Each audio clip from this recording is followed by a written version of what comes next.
Okay, we just got our 2020 Kia Sorento. We've got the software update. Kia is calling it the Kia anti-theft logic.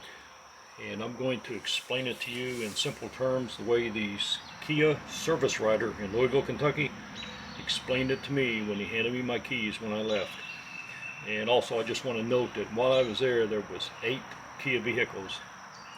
And the far majority had the left rear seat passenger window broken out, and they were taped up with all different kinds of colors of plastic trash bags and whatever the car owner could do to wrap it up. I had to wait for a couple hours to get it done, maybe 2.5, and talk to a few guys there that were there for the same reason I was. But the problem with a lot of these cars is they're still waiting on parts, and I guess when they smash out the rear passenger window, what's happening then is they're causing some damage to the window regulators, and there's some kind of a supply bottleneck on certain models of window regulators. So that's the issue there. I know there were 4 Kia Souls there. There were a couple of Fortes and a couple of Sorentos. So let's get on with the way the Kia anti-theft logic software, the way it's supposed to work. He said, okay, you got your car parked at the mall. This little red decal doesn't stop them.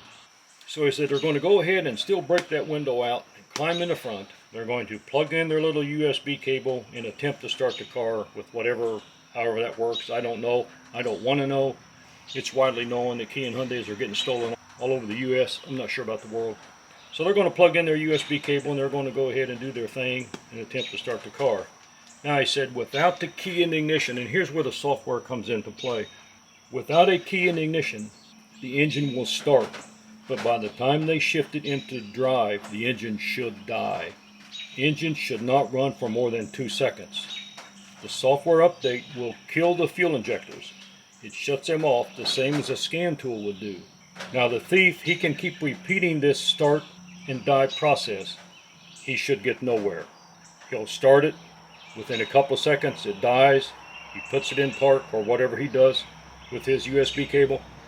He starts it again, the motor will just start up, within 2 seconds it should die again. And he said hopefully by then they get frustrated and just leave, but you're still stuck with a smashed out window.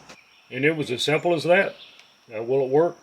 But thanks for watching, and drive safe out there, and good luck on your Kia.